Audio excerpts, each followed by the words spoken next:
1주차 때 4번에 걸쳐서 이것에 대해서 많이 같이 추구하셨으리라고 믿습니다. 우리가 이거 요한복음에 대해서 다시 한번 좀 상기해 보기를 원합니다. 요한복음은 생명과 건축의 책이죠. 그래서 요한복음 1장에서는 이것에 대해서 말을 하면서 성경의 전체를 서론으로 제시하고 있습니다. 그리고 요한복음 2장에서는 생명의 원칙과 그리고 이러한 생명의 결과인 건축에 대해서 말씀을 하고 있습니다. 그리고 요한복음 3장부터는 여러 가지 이제 사례들을 말씀을 하고 계신데요. 요한은 뒤쪽에서 뭐라고 말씀을 했냐면 이 외에도 주님께서 하신 많은 일들이 있지만 몇 가지만을 적었다라고 하고 있습니다. 크게 우리는 요한복음에서 12가지의 사례를 볼 수가 있습니다. 그 중에 3사례는 하나는 그 물을 포도주로 바꾼 사례였죠. 이것은 생명의 원칙을 말합니다. 죽음을 생명으로 바꾸는 생명의 원칙을 말하고요. 두 번째는 성전에 가서 말씀하시면서 이 성전을 허물면 사흘 만에 그분께서 다시 건축하시리라는 하나님의 집의 건축에 대해서 말씀을 하고 계십니다. 이것이 두 번째 사례고요. 또 하나의 사례는 나중에 이제 제자들의 발을 씻기는 사례가 나오죠. 그 사례는 생명이신 그분이 교통을 위해 사랑으로 우리를 씻기심을 말씀을 하고 있습니다. 이들 사이에 9개의 사례가 있거든요. 이 9개의 사례는 무엇을 말하냐면 이 생명이 우리 모든 사람에게 어떻게 필요한가를 제시하고 있습니다. 이 9개의 사례에 각종 사람들이 나오는데 온 인류는 모두 이 9개 사례 안에 다 있다라고 할 수가 있는 것입니다. 한번 우리가 복기를 해볼까요? 3장에서 누가 나왔죠? 예, 니고데모가 나왔습니다. 아무리 도덕적인 사람이라도 거듭나는 것이 필요합니다. 그는 하나님의 왕국에 들어가기를 원했습니다. 사람의 생명으로는 불가능한 것이죠. 바로 이 놀라운 생명이 거듭나게 함으로 하나님의 왕국에 들어갈 수 있게 하는 것입니다. 두 번째 사례는 이제 4장에 나오죠. 두 번째 사례가 무엇이죠? 예, 사마리아 여인입니다. 이 여인은 부도덕한 여인이죠. 남편이 5이 있었고 지금 있는 남자도 같이 사는 남자도 남편이 아닙니다. 만족을 할 수가 없는 여인이죠. 이분이 그분 자신을 생명으로서 그 여자에게 소개하고 계십니다. 만족을 모르는 사람들을 만족시킬 수 있는 분은 바로 생명이신 예수님밖에 없습니다. 아멘. 그리고 4장에 한 사례가 더 나옵니다. 그것은 바로 왕의 신하의 아들. 그는 멀리 떨어진 곳에서 죽어가고 있었습니다. 이 사람이 그 아들이 무엇으로 소생되었습니까? 바로 그분의 말씀을 들음으로 믿음으로 소생되었습니다. 아멘. 이 사례는 우리 이방인들을 예표하기도 합니다. 우리는 주님을 본 적이 없습니다. 그러나 그분의 말씀을 들음으로 그분의 말씀을 믿음으로 생명을 얻고 소생되었습니다. 그리고 이제 5장에 또 한 사례가 나옵니다. 바로 베데스다 못에 있는 38년 된 병자입니다. 이 사람은 낳고 싶어 하지만 아무것도 할 수가 없는 사람입니다. 정말 무기력한 사람이죠. 이러한 사람들이 있습니다. 그러나 이 무기력한 사람을 소생시킬 수 있는 분, 일어나 걷게 할 수 있는 분은 바로 생명이신 주 예수님입니다. 아멘.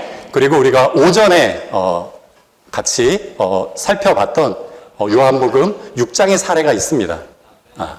이곳엔 배고픈 사람들이 있습니다. 배가 고파서 5,000명을 먹였다는 그 소식을 듣고 그 바다 건너편까지 주님을 따라온 사람들이 있었습니다.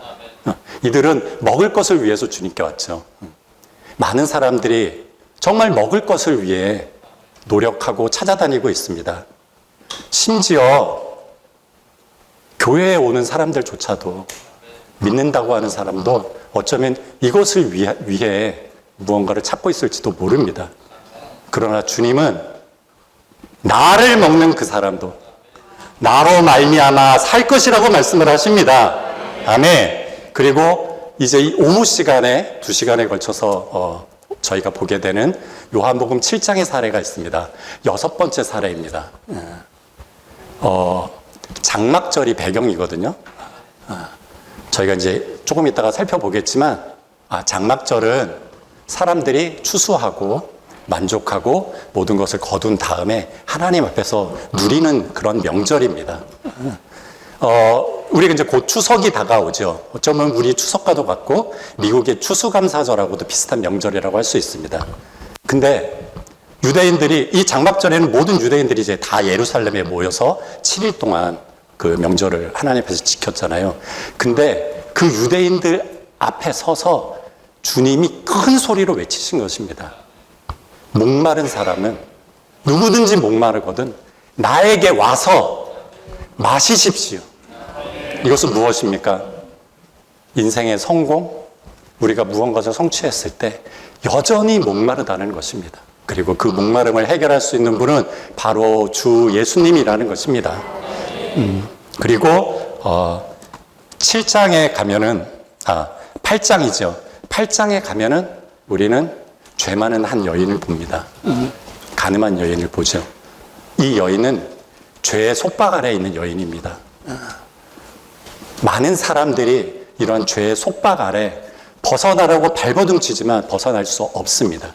그러나 이 죄의 속박에서 풀어 해방시킬 수 있는 분, 그분은 바로 생명이신 예수님밖에 없습니다. 아멘. 그리고 9장 10절에서는 9장 10장에서는 눈먼 병자를 고치시는 것이 나옵니다.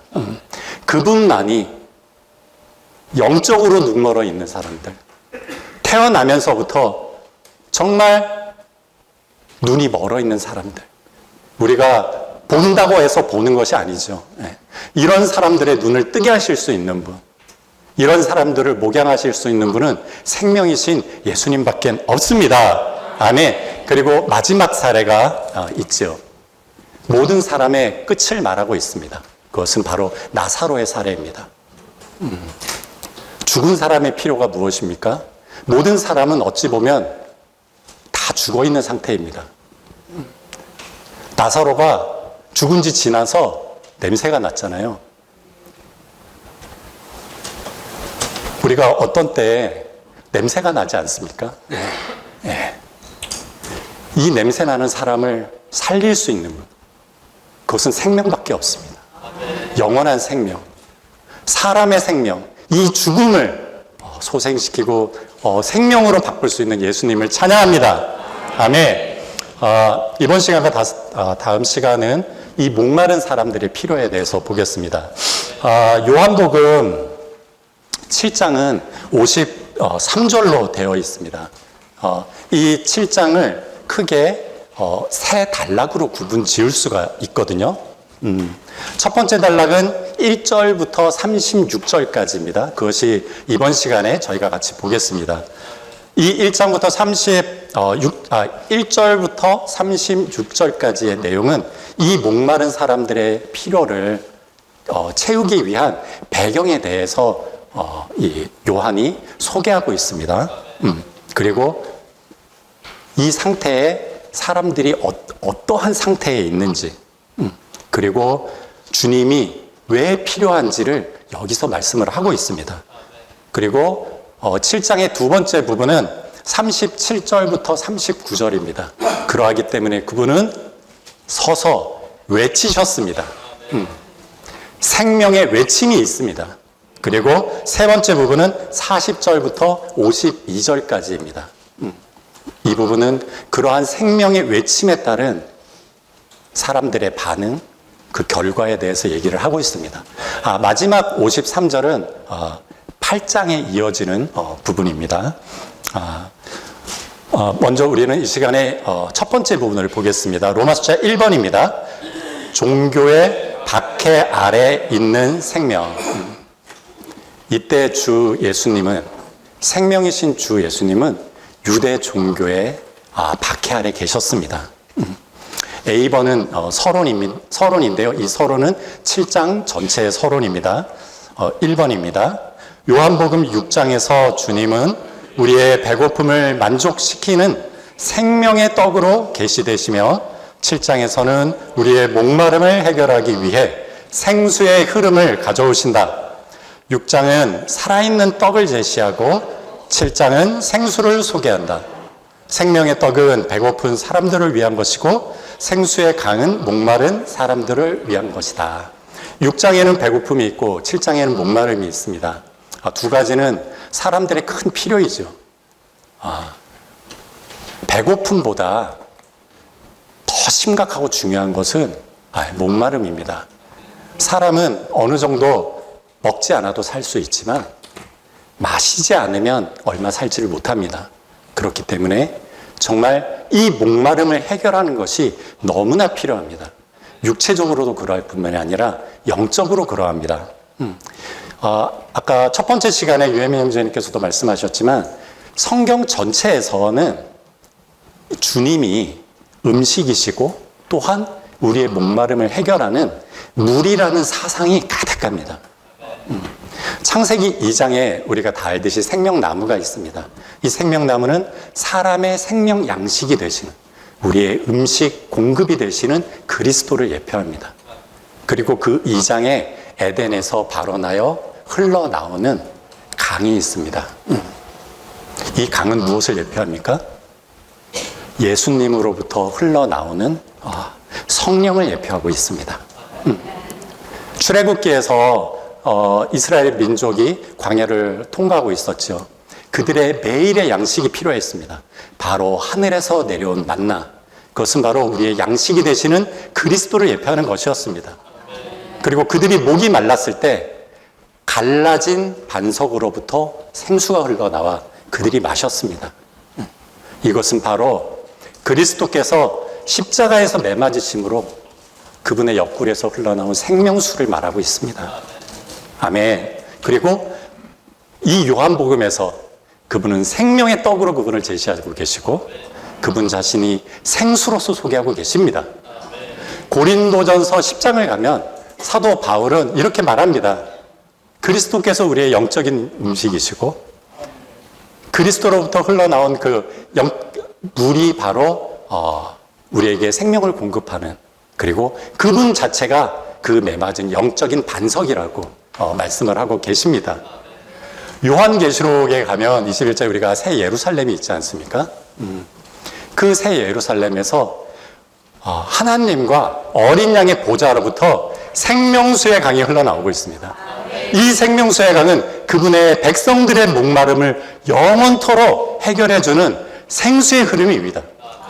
그리고 그 생명수의 강의 이쪽 저쪽에 바로 그분의 백성의 영원한 음식이 되는 생명나무가 있습니다. 이와 같이 우리는 먹고 마셔야 합니다. 그리스도, 성령, 우리는 먹고 마실 수가 있습니다. 아멘.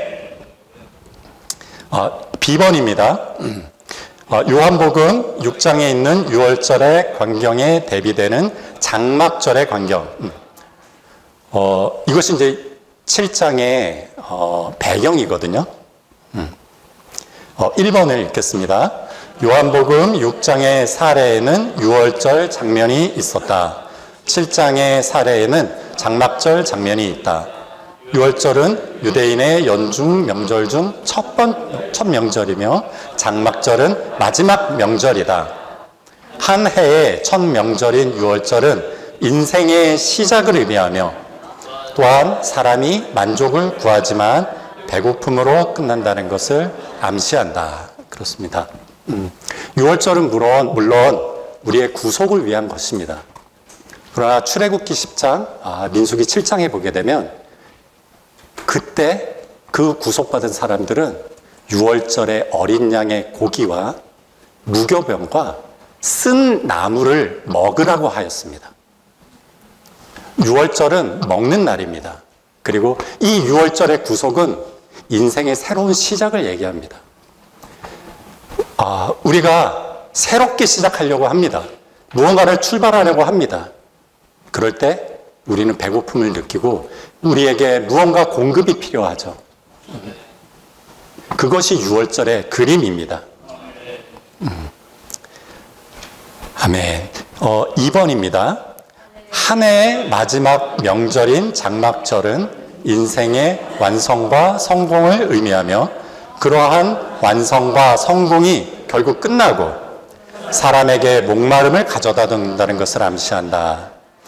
6월절의 장면에서 주님은 자신을 사람의 배고픔을 만족시키는 생명의 떡으로 제시하셨다.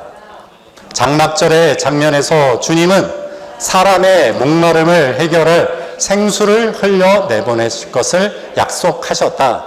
우리가 알고 있듯이 유대에는 7개의 큰 명절이 있죠. 유교절이 있고 이어지는 무교절이 있습니다. 그리고 초실절이 있죠. 그리고 오순절이 있습니다. 나팔절이 있고요. 그 다음에 속죄일이 있고 마지막 7번째 명절이 장막절입니다.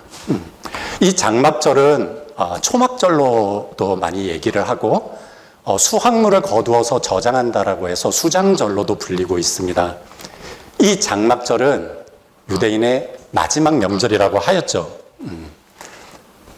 사실상 6장에 있는 6월절과 7장에 있는 장막절, 모든 사람은 어떻게 보면 이 두 명절 안에 있다라고 볼 수가 있는 것입니다. 우리는 6월절에서 새 출발을 할 수도 있고 장막절 안에서 무언가 누리고 있을 수도 있습니다. 그런데 그때 주님은 말씀하십니다. 6월절에 있는 사람들에게 뭐라고 말씀하십니까?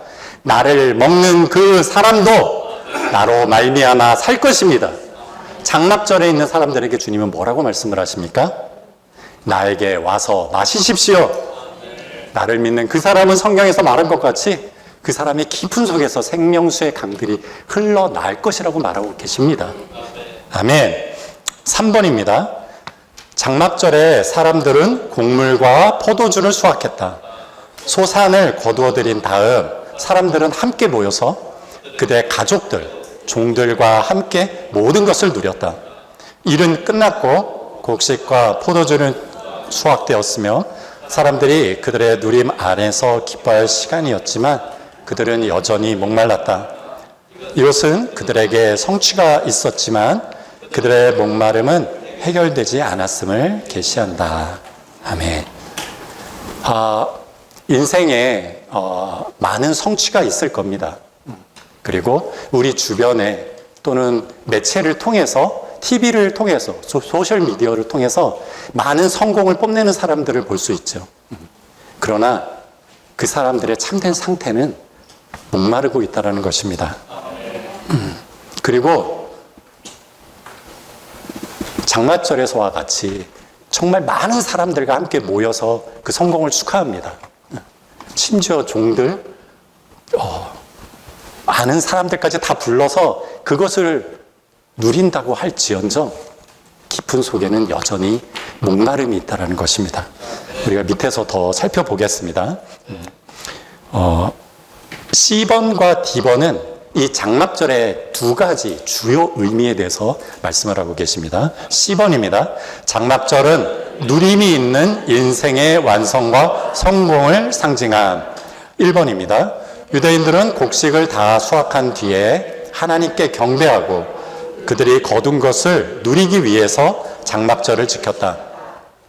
그러므로 이 명절은 사람의 사업과 학문과 종교를 포함한 인생의 여러 일들의 완성과 성취와 성공, 그리고 그에 따른 기쁨과 누림을 의미한다. 이것들은 모두 목마름으로 끝날 것이다. 모든 것은 끝난다. 끝날은 항상 큰 날이다.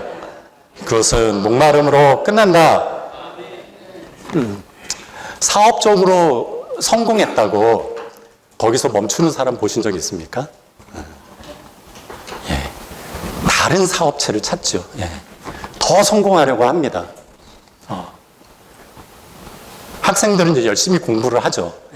좋은 대학에 들어갑니다. 거기서 끝납니까? 더 열심히 공부해서 이제 학위를 따죠. 혹은 뭐 박사 학위를 받을 수가 있고 교수가 될 수도 있고 아니면 좋은 직업을 가질 수도 있습니다. 그게 끝입니까? 또 돈을 벌기 위해서 명예를 얻기 위해서 더 더 분투하죠. 예. 지금 아시안 게임이 하고 있는 걸로 알고 있는데 거기서 누군가가 금메달을 땄습니다. 그 사람이 만족하고 끝날까요? 예, 아닙니다. 이것이 무엇을 상징합니까? 여전히 끝없이 사람은 목마르다는 것입니다. 그러나 그 목마름은 이러한 것들로 채워질 수 있는 목마름이 아닙니다. 네. 3절입니다. 3번입니다. 어느 명절에 참석하든지 간에 우리는 여전히 배고프고 목마르다. 그리스도는 6월절에 일하고 있는 사람들을 위한 생명의 떡이시며 장막절에 쉬고 있는 사람들을 위해 목마름을 해결하실 수 있다. 아멘. 제가 아까 얘기했다시피 모든 사람들은 어쩌면 6월절에 있든지 장막절에 참여하고 있든지 하고 있을 겁니다. 예. 열심히 이제부터 시작해서 달리는 사람들은 특히 청년들, 우리 젊은이들 6월절에 인생이 있다라고 볼 수 있습니다. 무언가 성취해서 골프 치고 누리고 있다라고 하는 사람들 장막절에 있다라고 볼 수 있지요. 그러나 우리는 이런 사람들에게 얘기해 주어야 합니다. 젊은이들아, 젊은 청년들이요. 그 무엇도 여러분의 그 배고픔을 만족시킬 수 없다. 주 예수께 가라. 그분이 참된 음식이시다. 아멘. 무언가 성취한 사람들, 무언가 만족해서 쉬고 있는 사람들, 우리는 그들에게 가서 얘기해 주어야 합니다. 당신 안에는 여전히 목마름이 있습니다. 주 예수께 가십시오. 그분이 그 목마름을 해결해 주실 것입니다. 아멘. D번입니다. D번은 장막절의 또 다른 의미를 우리에게 말해주고 있습니다. 장막절은 생수가 흘러나오는 영원한 장막의 필요를 상기시키는 것이 1번입니다. 하나님은 이스라엘 자손의 조상들이 광야에서 방황하는 동안 좋은 땅에 안식 안으로 들어가기를 기대하며 어떻게 장막 안에서 살았었는지를 이스라엘 자손이 기억하도록 하시려고 이 장막절을 정하셨다. 네. 예. 이스라엘 자손들이 이렇게 장막절을 기억하고 상기하고 이것을 지키고 있다라고 합니다. 어느 기록에 따르면 이 장막절을 지키기 위해서 옛날 이스라엘 자손들이 옛날에 예루살렘으로 다 모였죠. 그리고 그들의 조상이 좋은 땅으로 들어갈 것을 기대하면서 그 광야에서 장막을 치고 살았던 그것을 기념하기 위해 그 예루살렘의 장막 또는 초막을 치고 일주일간 그곳에 살면서 그것을 상기했습니다. 그리고 그들이 광야에서 그 메맞은 반석에서 나왔던 그 물을 마신 것을 기억하기 위해 커다란 바위를 세우고 그 바위 위에 물을 흘려 내보냈다라고 합니다. 그러면서 그것을 상기했던 것이죠. 아멘. 이스라엘 사람들은 그것을 이렇게 기억했습니다. 그러나 여기에는 또 다른 영적인 의미가 있는 것입니다.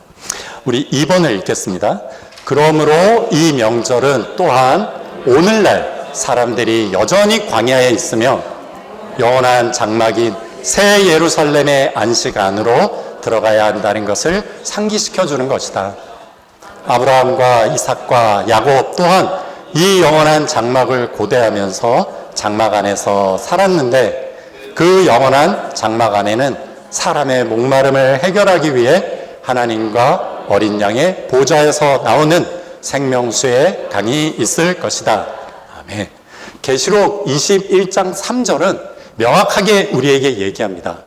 새 예루살렘이 사람들과 함께 있는 하나님의 장막이다. 아멘. 히브리서 11장에서 말합니다. 아브라함과 야곱과 이삭과 야곱 또한 이 영원한 장막을 고대하면서 장막 안에서 살았다는 것입니다. 오늘날 모든 인생은 장막의 생활이라고 할 수 있습니다. 늦은 밤에 서울역이나 시청역 지하도에 가면 그곳에 정말 우리가 깜짝 놀랄 많은 노숙자들이 그곳에 모입니다. 그런데요, 오늘날 돈이 많은 재벌들, 뭐 국회의원들, 심지어 대통령까지 다만 광야에서 방황하고 있는 한 인생일 따름입니다.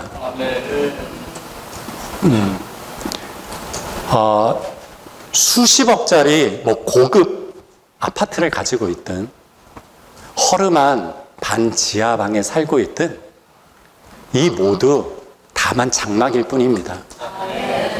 이 인생이라는 광야를 지나가는 동안 잠시 그곳에 머무는 임시 거처일 뿐입니다. 우리에게 성경이 있고 하나님의 말씀이 있음을 감사합니다. 우리는 영원한 거처, 우리에겐 영원한 장막이 있습니다. 우리는 그곳을 고대하면서 오늘날 이 광야를 여행하고 있는 것입니다. 장막절은 우리에게 그러한 의미가 있는 것입니다. 우리는 여행자들입니다. 그리고 또한 그 새 예루살렘에서 하나님과 어린 양의 보좌에서 나오는 그 생명수의 강이 있을 뿐만이 아니라 오늘날 이 광야를 통과할 때 주 예수님께 가면 그분이 생수를 우리에게 주시는 분이십니다. 아멘. 3번입니다. 이러한 배경을 지닌 명절의 끝에 그리스도는 사람의 기대를 영원토록 충족할 생수의 강들을 주시겠다고 외쳐 약속하셨다. 할렐루야! 여기에 주님의 약속이 있습니다. 우리는 사람의 약속도 중요시 여기는데요, 주님이 약속하셨습니다. 아멘. 누구든지 목마르거든. 자격이 있습니까? 조건이 있습니까? 없습니다. 누구든지 나에게 목마르거든. 그 다음에 조건이 나오죠. 나에게 와서 그분께 가면 됩니다. 가서 마시면 됩니다. 이것이 하나님이신 창조주이신 우리 주 예수님의 약속입니다. 아멘.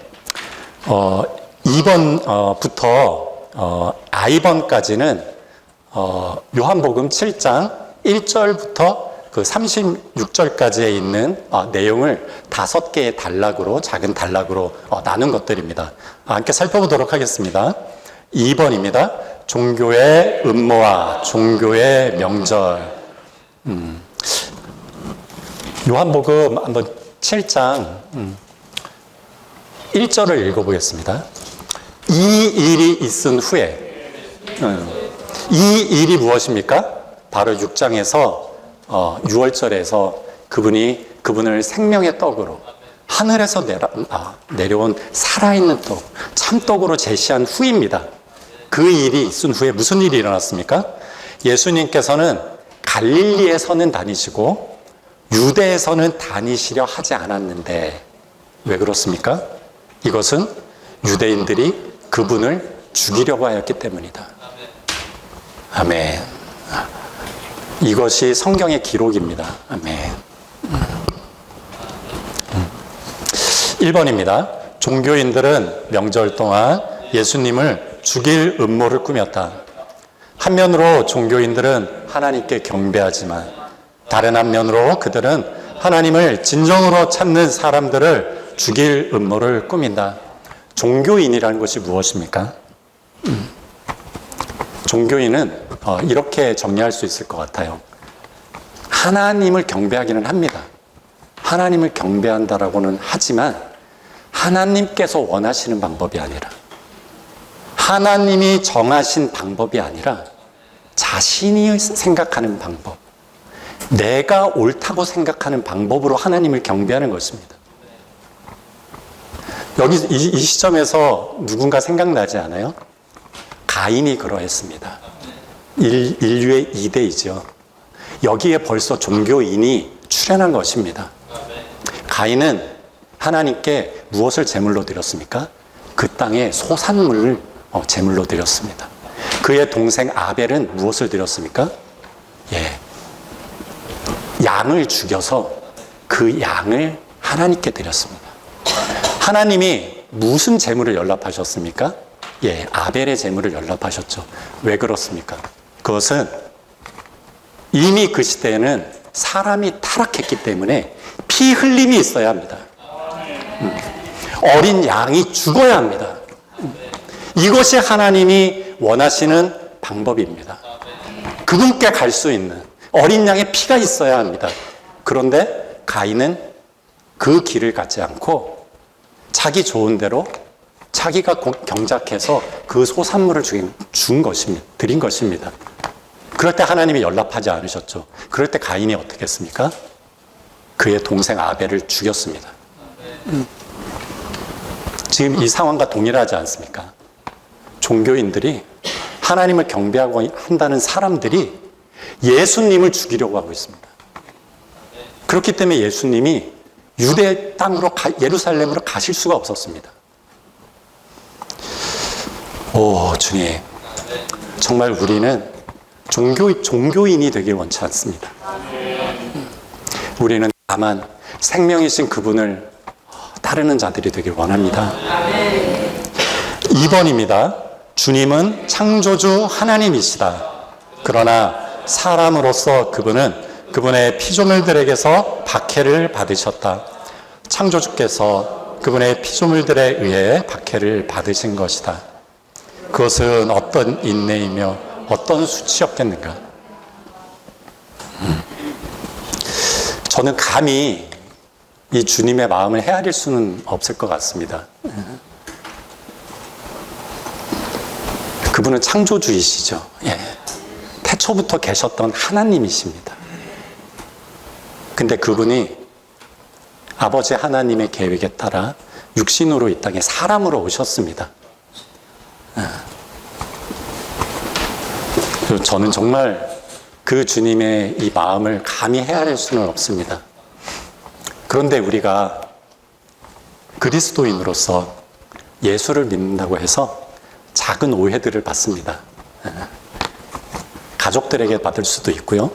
직장에서 받을 수도 있고 이웃에게도 받을 수 있고 또는 심지어 욕을 들을 수도 있죠. 그리고 저 예수쟁이라고 예수에 미쳤다고 손가락질 받을 수도 있습니다. 유대인들이 예수님을 뭐라고 했습니까? 귀신 들렸다라고 했습니다. 먹고 마시는 탐색가라고 했습니다. 우리가 받는 이 세상에서 받는 그 잠깐의 오해, 그 욕 들음은 정말 아무것도 아닙니다. 정말 우리는 이 주님의 마음을 더 헤아릴 수 있기를 원합니다. 아멘. F번입니다. 생명이 사람에게 불신을 당하신 7장 3절부터 5절까지의 내용인데요. 1번을 읽겠습니다. 박해하는 유대인들은 주 예수님을 죽이려고 하였다.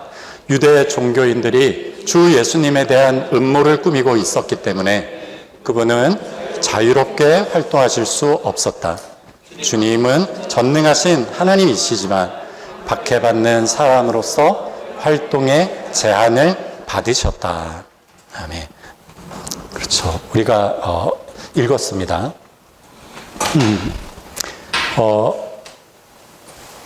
이 F번의 제목이 생명이 사람들에게 불신을 당하셨음이잖아요.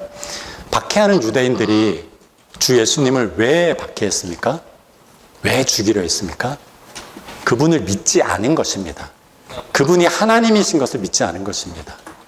그분이 참 생명인 것. 그분이 아무리 내가 생명의 떡이라고 말을 해도 그 말을 믿지 않는 것입니다. 2번입니다. 종교인들은 그분을 죽이려고 하고 있었고 그분의 믿지 않는 형제들은 세상적인 영광을 추구하라고 그분께 요구하고 있었다. 유대인의 박해와 그분의 형제들의 요구는 둘 다 대적자인 사탄에게서 오는 것이다. 7장 3절과 4절에서 예수님의 동생들이 그 갈릴리에만 계시는 예수님께 이제 이렇게 요청을 합니다. 형님께서 행하시는 일을 제자들도 볼 수 있도록 좀 여기를 떠나서 유대로 가십시오. 자신이 드러나게 알려지기를 바라면서 숨어서 일하는 사람은 없습니다. 지금 하고 있는 이러한 일들을 행하시려면 자신을 세상에 나타내십시오.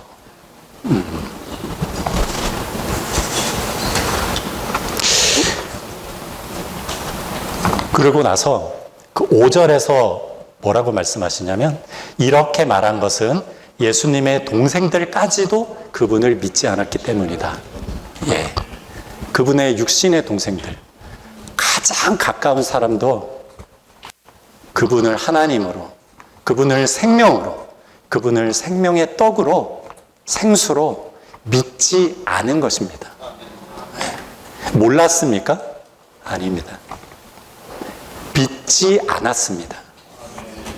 들었지만, 보았지만 믿지 않았습니다. 주님, 정말 믿는 자가 되길 원합니다. 그리고 이 계회에서 뭐라고 말합니까? 이러한 불신은 모두 대적자인 사탄에게서 온 것이다.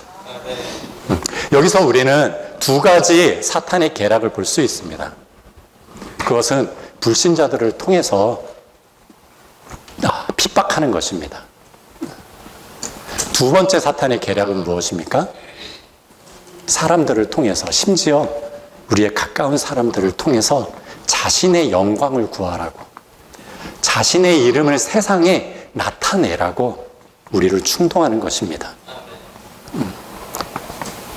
우리는 정말 사탄의 계략을 알기를 원합니다. 하나님이 오신 것은, 하나님이신 그분이 이 땅에 오신 것은 사람으로서의 그분의 이름을 나타내기 위한 것이 아닙니다. 뒤에서 보겠지만 그분은 오직 하나님의 영광만을 구하셨습니다. 아멘. G번입니다. 생명이 시간 안에서 제한을 받으시 6절에서 9절까지 내용이죠. 1번입니다. 주님은 영원하시고 무한하시며 제한받지 않으시는 하나님이시지만 시간에까지 제한받으신 사람으로서 이 땅에 사셨다. 그분은 사람으로 오셨을 때 이스라엘 땅이라는 좁은 공간에 제한을 받으셨습니다. 그분은 무한하신 하나님이신데 제한을 받으셨죠. 그리고 또한 정말 작은 시간 안에까지 제한을 받았습니다. 우리는, 저 자신은 정말 제한받기 싫어하는 사람이더라고요. 근데 주 예수님은 아버지의 영광을 위해서 제한을 받으셨습니다. 예수님의 동생들이 이렇게 하고 이름을 나타내기 위해서 이 장막절에 같이 올라가자고 했죠. 근데 예수님께서 지금은 내 때가 아닙니다. 여러분은 가십시오. 나는 가지 않겠습니다. 라고 하시고 예수님의 동생들이 장막절을 이제 지키러 예루살렘으로 갔습니다. 그러고 나서 예수님 자신도 드러나지 않으시게 은밀하게 올라가셨습니다. 이 어떠한 제안입니까? 그분은 그러한 사탄의 계략으로 말미암아 동생들과 함께 올라가실 수가 없었습니다. 그렇게 올라가면 사람들이 예수님을 높일 것을 아셨기 때문입니다. 또한 유대인이 예수님을 죽이려고 하고 있었기 때문에 그렇게 드러나면 하나님의 계획을 성취하실 수가 없었습니다. 그렇기 때문에 예수님은 이 작은 시간에까지 제한을 받으셔야 했습니다. 아멘. 2번은 그 이유에 대해서 말합니다. 주님은 우리에게 생명의 생수를 분배하시기 위해 기꺼이 그분의 자유를 이루셨고 기꺼이 시간에 묶이셨으며 아버지의 뜻을 행하셨다. 7장은 모든 면에서 제한받은 사람으로서 그분께서 어떻게 행동하셨는지를 계시한다. 아멘. 주님은 여기서 우리에게 생명의 생수를 분배하시기 위해 이러했다라고 말씀을 하시죠. 주님이 우리에게 언제 생명의 생수를 분배하십니까? 그분이 십자가에 못 박히심으로서입니다. 그분은 전지하신 분이시기 때문에 그분이 언제 십자가에 못 박혀야 될지를 아셨습니다. 그분은 장막절이 아닌 그 다음 해에 6월절 어린 양으로 못 박히셔서 그때 생명수를 흘려내보내야 될 것을 아셨습니다. 그것은 우리를 위한 것입니다. 예.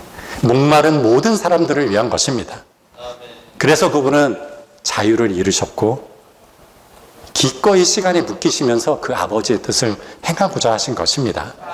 아멘. H번입니다. 생명이 하나님의 영광을 추구하신. 이것은 10절부터 24절까지의 내용입니다. 1번입니다. 주님은 전능하신 하나님이시지만 사람으로서 박해를 받으셨고 행동하실 때에도 제한을 받으셨다. 2번입니다. 주님은 전지하신 하나님이시지만 배우지 못한 비천한 사람으로 보이셨다. 그러나 그분은 모든 것을 아셨다. 그분은 그를 아셨을 뿐 아니라 사람들의 생각과 마음과 영을 아셨다. 주님은 그분 자신의 영광을 구하지 않으셨고 하나님의 영광을 구하셨다. 우리가 이 구절들을 돌아가셔서 정말 자세하게 읽어보신다면 정말 많은 공급이 있으실 것입니다. 주님은 자신의 영광을 구하지 않았습니다. 오로지 아버지의 영광만을 구한다고 하셨습니다. 아멘. 주님은 전지하신 하나님이시죠. 그런데 유대인들이 주님 보고 뭐라고 했습니까? 15절에 이 사람은 배운 적도 없는데 어떻게 글을 아냐. 네. 문맹자라고 얘기를 한 겁니다. 그러나 주님은 하나님으로서 그들의 생각, 그들이 갖고 있는 마음, 그리고 그 깊은 영까지 다 아시는 분이십니다. 아멘. 그리고 I번입니다. 생명의 근원과 기원, 아버지 하나님. 그리고 그분 자신의 근원이 누구신지, 그분이 어디에서 오셨는지, 그리고 어디로 돌아가실 것인지를 말씀하셨습니다. 그것은 바로 하나님 아버지인 것입니다. 아멘. 할렐루야. 이러한 생명으로 인해, 이러한 말씀으로 인해 주님을 찬양합니다.